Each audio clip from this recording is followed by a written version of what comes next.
Hi everybody, welcome back. Welcome back to my YouTube channel. It's Ifoma Okoli here again today, and I hope this meets you well.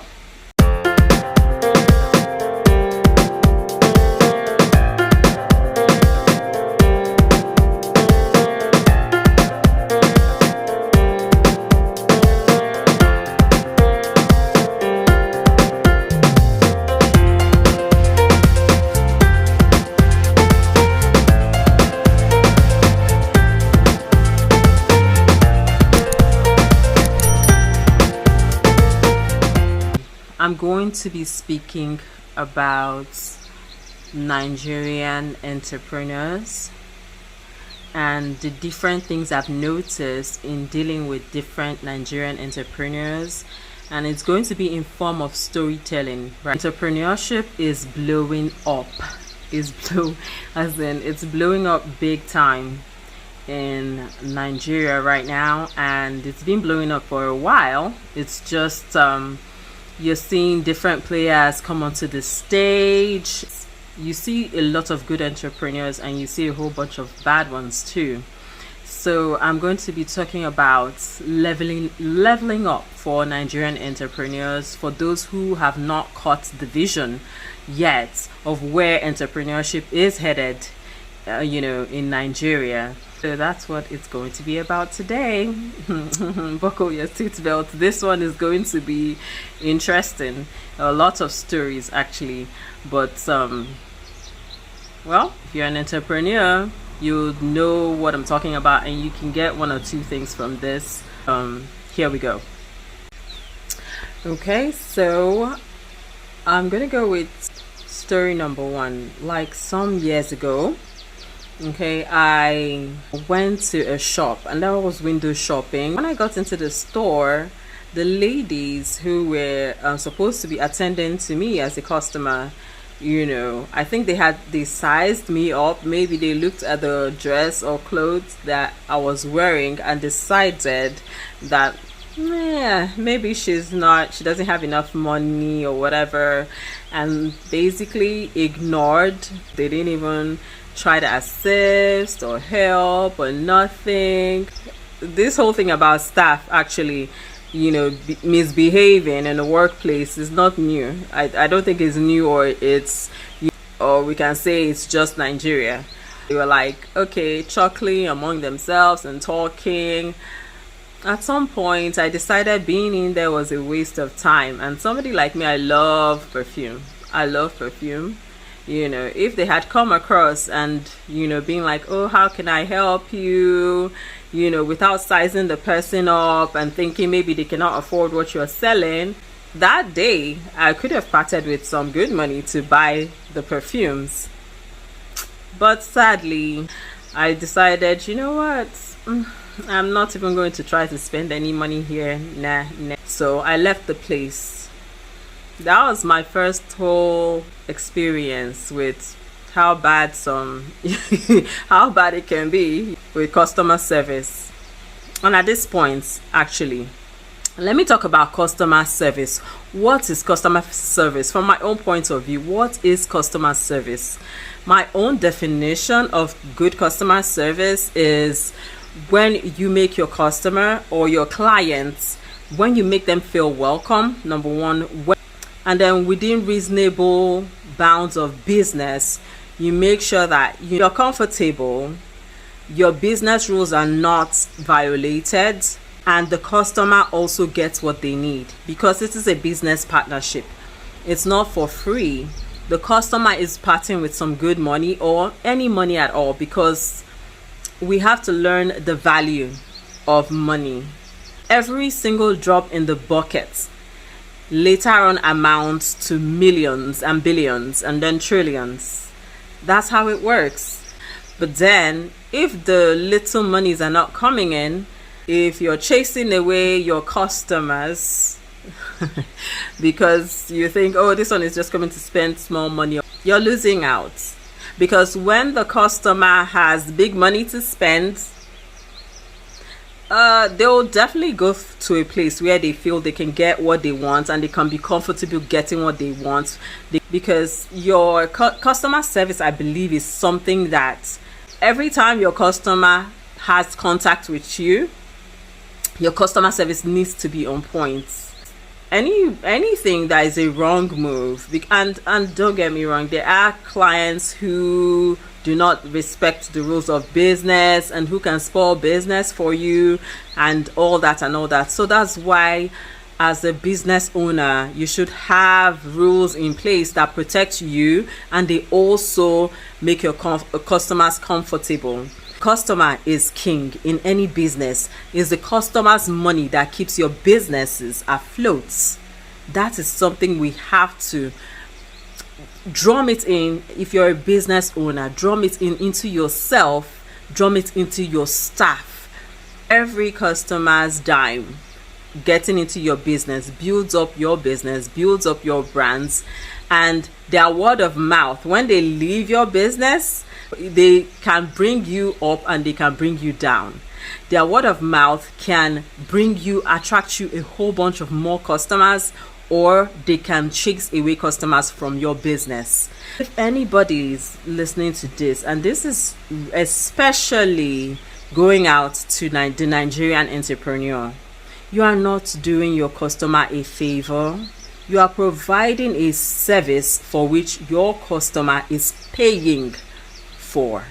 So that is the first rule of customer service, and something we see in all parts of the world. You see big businesses, they have a customer service department.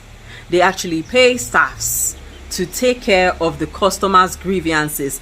That is how important customer service is. That is how important customer service is. Just to make sure that the customers are comfortable. So Nigerian small business owners need to start to get with the program.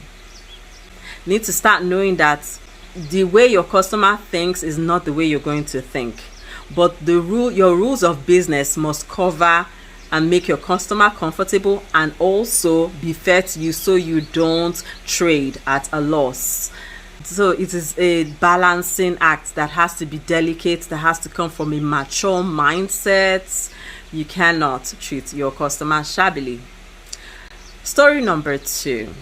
I saw a butcher service online on Instagram, and in the culture where we are, I have to say this, in this part of the world, really a lot of people pay on delivery. When they see the item at their doorstep, especially when the money that they are parting with is a lot of money, because there have been a lot of scams, unfortunately, for the customers. So a lot of people now pay on delivery. When they get their products, they pay right at their doorstep. That's what a lot of people do these days because of the plenty scams and issues that they've had with online vendors. So a lot of online vendors that I'm used to will do a pay on delivery service. So I saw this butcher service online, and then I chose the order. These are the things I want to order. These are the things that I need. And it had run into thousands. And by that time I said, hey, when you bring the goods at my doorstep, I will pay, because that's how a lot of businesses, online businesses now in Nigeria, run it. And I've had other people that I deal with who do this same, they'll deliver it to the doorstep and then you pay before they give you the goods. And then everybody's happy. They get their money, once you pay with the, we call it a POS here. Once you pay with that, the money goes immediately, and then you get your goods, and everybody's comfortable, everybody's good. So I had made this order from this butcher that I saw online, and meanwhile I had somebody else anyway that I've been working with before. I just decided to try this new service. Maybe they had a whole bunch more, or a bigger selection, so I decided to try them out. And by the time I had finished making my order, the butcher service person said, oh, you know what, you have to pay all the money or else we're not going to bring the delivery. And then I explained to them, I have people who I usually buy from, and they deliver at my doorstep and I pay. And for this whole amount of money, it's foolishness for me. In our climate where, if you're scammed, you're on your own. So in trying to cover my end, I'm like, hey, this is how I've been doing business. When I see the goods at my doorstep, I will pay with the POS and you get your money immediately. This person said no, not going to do that, and they've been scammed before, this and that. And then I said, so you want me to part with these thousands and thousands when you can just deliver it to my doorstep, get your money before you give me the goods? He said no. Well, at that point I had to cancel the order. I said, well, I guess I have to go back to my regular meat person. And I did. Yeah, because I've done business with a lot of people who they understand perfectly well what it is to deal in this climate with online businesses. They understand that a lot of people have been scammed, and they understand the fear of a lot of customers and a lot of clients. That's one story. But this person, at least they had the decency to talk it through and chat and let me know, oh, this is what has happened to us, we have had this issue, and that and that and that. And we talked and discussed at length, and they were like, and then I said, hey, but maybe you should think about it in future. Try to make sure your client is also comfortable, because you're not giving them something for free, they're going to pay you. And then also try to make sure that you cover your end. If you don't get the money, you take your goods back, and you will not lose anything. So you don't give out your goods before you get your money. Unfortunately, that's what a lot of entrepreneurs have to deal with in our climate. Things are not that automatic because trust has been broken severally in different ways. So a lot of customers are very wary when they're dealing with people that they're not used to. So that's one story. This person was at least level-headed. Another story is this. I have this person who does my hair pieces, and he comes from a far place. He comes and then he will take the hair pieces and then he goes to where he lives, and then he does the work with the hair pieces, and then he brings them back to me, and then I pay. Person actually, he goes all way out of his way to do all this. I do the deposits, make sure that there's a deposit, and then whenever he's done with the job and he brings it back, he has the money for the job, and everybody is good. Unfortunately, I've had no issues with that. And then recently I saw somebody who lives closer to me, and I said, well, I should try this person's service. So I went to try this person's service with hair pieces and all that. At first, everything was good, and then one day she introduces somebody else that I have never met before. This is a different service from what she does. And then I expressed my concern. I've never met this person before, and these hair pieces, they can be really expensive to work with. So I'm like, okay, you know what, whenever she finishes the job, then I can send the money.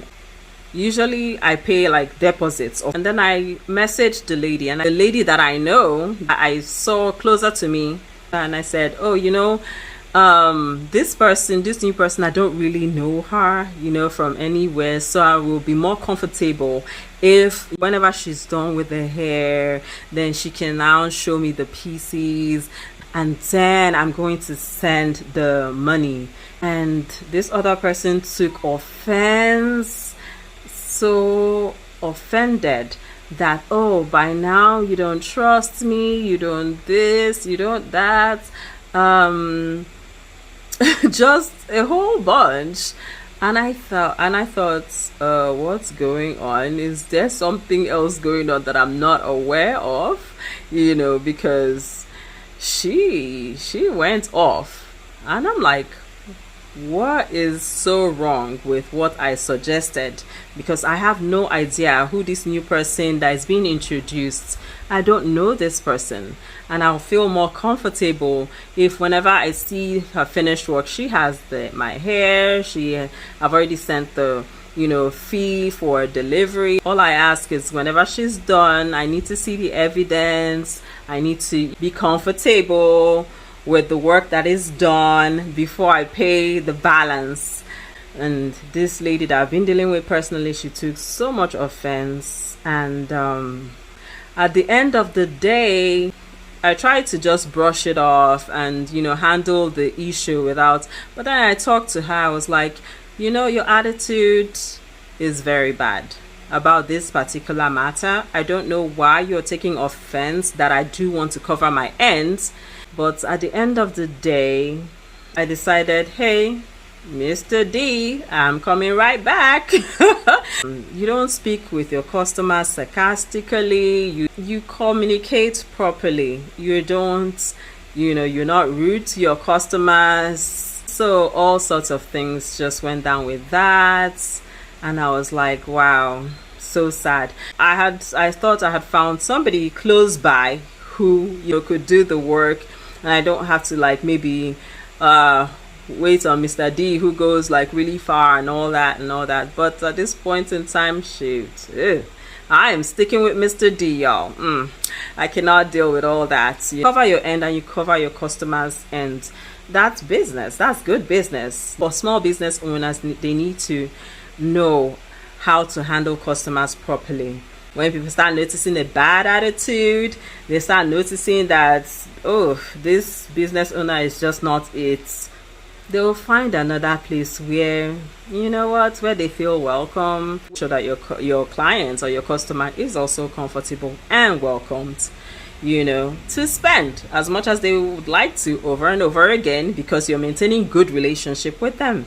And then also quality, good quality. At first you start a business deal with an entrepreneur, they treat you well the first few times, and then they start acting crazy and start giving bad service or bad products. That way you definitely lose customers. The truth is that the market is big, the market is wide. You're not the only person providing services, so people can always get their products and services elsewhere. As a business entrepreneur, we need to remember that. I hope somebody got something from this. If you have no customers, you sell nothing, and your business will not grow if you don't sell. Well, this is a former old colleague, and I know I'm making sense. Yeah, I know. Alrighty, well, all the best to all the entrepreneurs out there. It's not easy in this climb to do business. I know it, but yeah, do take care, and God bless everybody. And remember to click the subscribe and the like button, because there's value in this, okay? And share, like, subscribe. Click the subscribe button to get the next video when it drops. Bye till the next video. God bless y'all.